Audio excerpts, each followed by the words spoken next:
Hey everybody, Chad Wesley Smith here for Juggernaut Training Systems, bringing you the final installment in my Sport Performance Pillars series. If you haven't watched the first 4 parts yet, go back and do that. We talk about specificity, speed power development, exercise classification and selection, finally energy system training.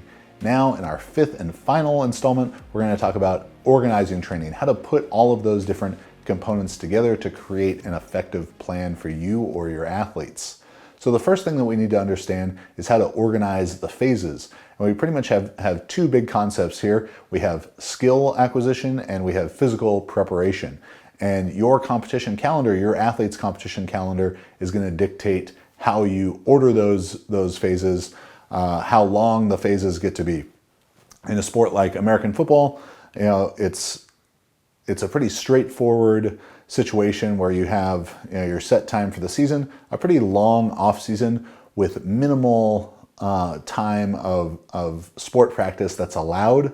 And then you get into spring football, summer camp, training camp, hell week type of stuff, whatever terms you want to use for it, but it has a very distinct phases to the year, and I really appreciate that about American football. I think that actually helps the athletes in the long run compared to sports like baseball, basketball, and soccer, where people seem to go from their winter league team to a spring league team to this club team to the high school team, whatever it may be, and they're always practicing the sport a lot. They're always playing games.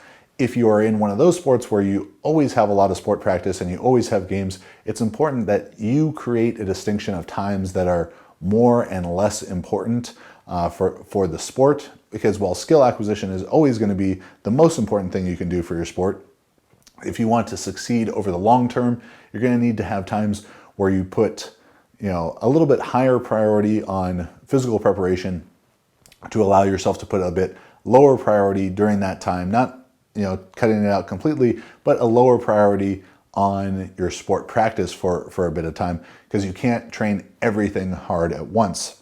So understand when is the time to increase physical abilities, when is the time to increase sport skill. In the American football example, very simple. As we get closer and closer to the year, we shift from more physical training, in January, February, March, to getting into spring football in April and May, picking up skill acquisition, then maybe back to prioritizing physical for another month or 2, and then as you get into training camp, hell week, again, whatever you want to call it, doing more and more football training, skill acquisition work, and less priority on physical preparation, more about maintenance at that point.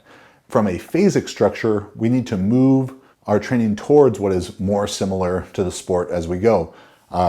Moving from most likely power development to capacity as you get closer in the year. So in doing that, understanding that some energy systems must precede others. Essentially, if you don't have any power, if you can't run fast, jump high, throw far, it doesn't matter how often or how many times you can repeat those efforts. You have to first increase your power before you create capacity for that power. So that's how we're typically gonna organize things. There might be a small capacity block right off the bat to bring you out of a time, out of the season where you might have become a little bit detrained in physical preparation, to get you kind of in shape to train hard. Then we're going to dedicate time to power development. So all out efforts of sprinting, jumping, throwing, heavier lifting to increase those speed power qualities. And then once you've increased them sufficiently, as much as you can during the time allotted, then we're going to concern ourselves with our capacity to repeat those high level power efforts. The way that I go about structuring this is with a high-low structure, meaning that we're trying to identify high-intensity stressors, low-intensity stressors, and over time group them strategically to create a training schedule that allows for very high-quality training sessions while also building recovery into the plan. So the first thing we need to do is identify what are high stressors and what are low stressors. So high-intensity stressors are multi-joint compound exercises done maximally, either for maximal weight, maximal speed, or maximal reps, so training close to failure. Sprinting, intensive jumping, so jumping as high or far as you can, and intensive throwing, whether that's throwing medicine balls, puds, sandbags, shot puts, discus, all that kind of stuff, throwing as hard as you can. Low intensity stressors can be those same exercises done submaximally, whether that's submaximally, just controlling the percentages, like working more down that 55 to 75% range, but also done leaving some reps in reserve or at a lower RPE. Because if you're going to take 75% for maximum reps and take it to failure, that would still probably count as a high intensity stressor. Accessory weights, so more single joint type of movements, machine-based training, though some machines could go into high intensity stressors, but generally accessory weights are going to fall under the low intensity side of things. Tempo runs and extensive jumping, so lower intensity rhythmic repeated bouts of jumping drills and throwing drills, those are all going to fall into our low intensity stressors. And as you mix some of these things together, maybe a day with one or two high things and some low things, we could also have some medium stress type of days. So the concept that we're going to use to organize our training week and then organize, or potentially our annual plan with this is a concept called consolidation of stressors. That early in the training plan, we want to have more of a breadth of training, frequent training at relatively low to medium intensity as the athlete, builds up fitness and becomes more capable of higher outputs. Then as they've become more capable of those higher outputs, recovery becomes more of a priority. So now instead of spreading out our stressors over the week, now we're going to consolidate those higher intensity stressors to fewer days, giving us a couple high days, a couple low days, maybe some medium mixed in as well, so that their high days can be very high intensity, high quality training days, and their other days can be reserved for recovery. This all goes back to the Charlie Francis analogy of the nervous system as a cup. Everything we do is going to impose some stress and fill up that cup to a varying degree. So we can't just keep pouring high intensity stressors all the time. Even though you want to train really hard, there has to be time for that cup to drain out, for recovery to occur. And you also have to be strategic about what you are filling that cup up with, as there's going to be times where sport practice is filling the cup up more, times where physical preparation is filling it up more, and all these different high intensity stressors, lifting, sprinting, jumping, throwing, they're all going to impose pretty significant stress. So you need to figure out what's giving you or your athletes the most bang for the buck, helping their on-field performance the most, and refer back to our earlier videos about transfer of training, specificity, all that good stuff. So as we look at an example of consolidation of stressors, you can see in this first table, we have 6 medium effort training days and our 7th day off. And something that is worth noting about this is we've actually split our power speed work for the lower body away from our weights for the lower body. And this is going to help control the output. So you can see on day 1, 3, and 5, we have hill runs and extensive jumping. So the hill runs automatically are controlling output for the lower body. You can't run as fast up a hill as you can on flat ground. And while that might be a tougher muscular effort to run uphill or with a sled, it is not going to be as great of a neural effort because you're not moving as fast.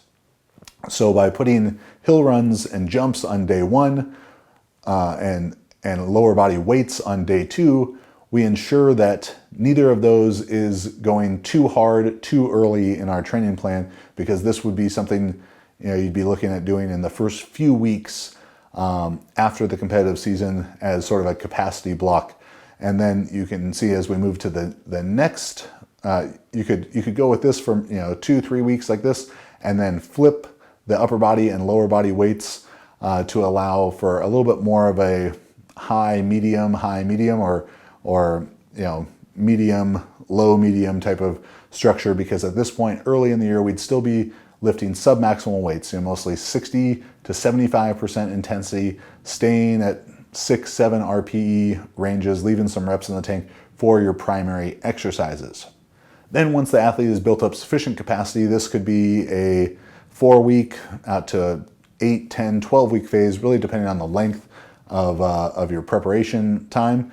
We're now going to move to a bit more aggressive schedule, allowing for our high intensity days to be higher intensity and our low days to be truly low. What we don't want to get trapped in for too long is everything being medium, is everything being moderate. Because if you don't have enough recovery, enough energy to run really fast, to jump really high, to jump really far, it's very difficult to run faster, jump higher, and jump further. So we build that into the schedule. So as you can see here in the second schedule, now we've consolidated some of our high intensity stressors like sprinting, intensive jumps, and lower body weights to the same days. Particularly day 1 and day 5 are going to be our really big days of training.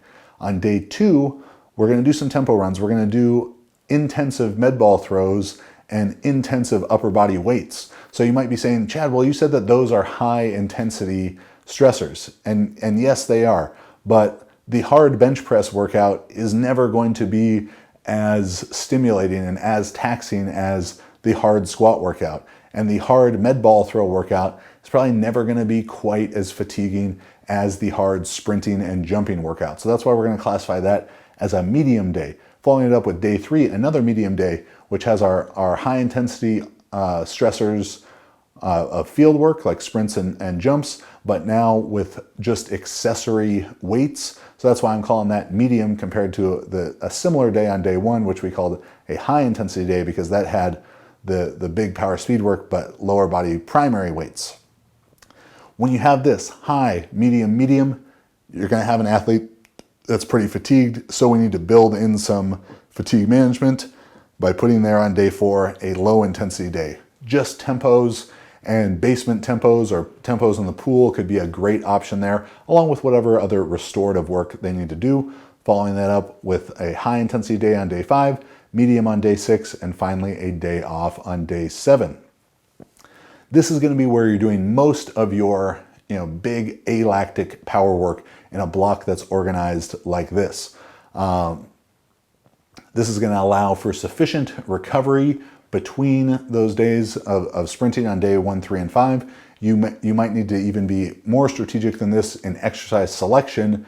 The more capable of high outputs your athletes are, day 3 could be change of direction drills. You could mix in some sled sprinting or hill sprinting still at this point to control for outputs before moving on to our final iteration here, as you see, which is high, low, medium, low, high, with 2 days off. So when you get to this type of structure with just 2 high intensity training days and 1 medium day, that means that the high intensity days need to be extremely high, so the low intensity days can be extremely low. So on day 1 and 5, we're going to do a ton of hard work, sprinting, intensive jumps, intensive throws, full body weights. So that could be weightlifting movements, it could be squat, bench.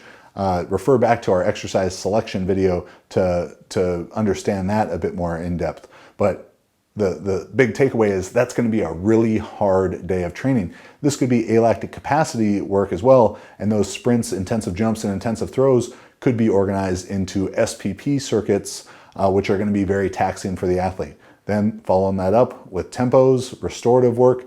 When you have the high day, you need to follow it up, especially when it's extremely high day like this, like is outlined here. You need to follow that up with a very low day to allow the athlete to get some recovery. Day 3, medium, with the hard power speed field-based work, but then just accessory weights, so not as hard, not as fatiguing a day as day 1. Then we get even more recovery in for day 4, so we can come back with another really high level effort day on day 5. So hopefully you can see over time here where we're going from 6 medium days down to 2 high, 3 medium, and 2 low, and now finally 2 extremely high intensity days with a medium and 2 low and 2 off days. So over time we are consolidating our intensive stressors to the same days to allow those days to be huge efforts, and then the other aspects of the training to be reserved for recovery.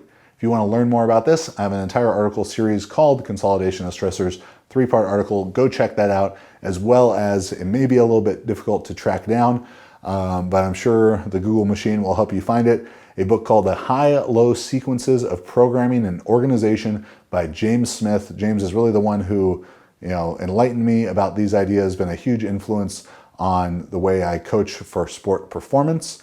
And make sure to check out his website, Global Sport Concepts, for more great information like this. Thank you for watching this series. Make sure you watch all 5 parts. Leave me questions in the comment section. I'll answer the best I can. Subscribe to the channel. Thanks for watching.